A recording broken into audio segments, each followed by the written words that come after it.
वादा संगे जिए के छोड़ देलू गम पिए के। कैलू वादा संगे जिए के छोड़ देलू गम पिए के।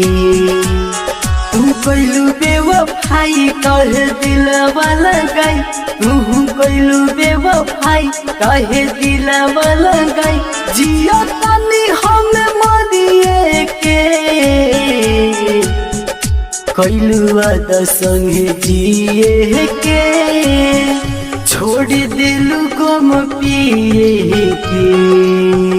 कैलू वादा संगे जिए के छोड़ दिलू गम पिए के। जब प्यार करे के ना रहे तो दिल हमरा से काहे के लगल? अरे बताओ बेवफा, पढ़े वाला उम्र में कलम के बजाय तू सिगरेट थमा दिली। आखिर काहे कैलू हमरे संगे हो? ताल तलैया भइल नैया अखिया से लुरवा औरता।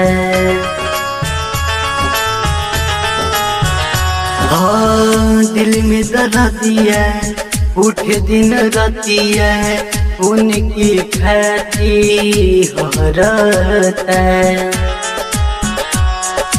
नाता गोइल टूटी मन सोभे लूटी, नाता गोइल टूटी मन सोभे लूटी। अब चाहत जो हरिए के कैलू वादा संगे जिए के छोड़ दिलू गम पिए के।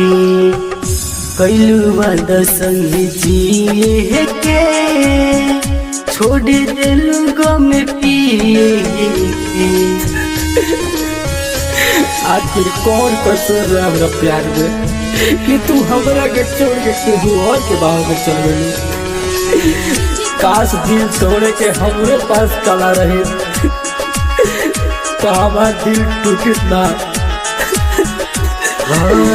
हौसल बुला लेगा संग में मिला लेगा नहीं दिल से उतरता।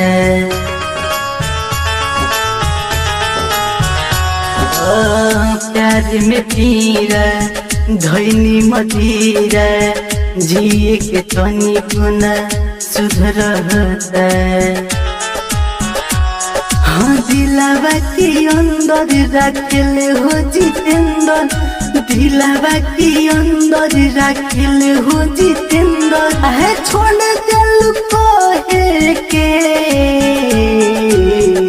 कैलू वादा संगे जिए के छोड़ दिलू गम पिए के।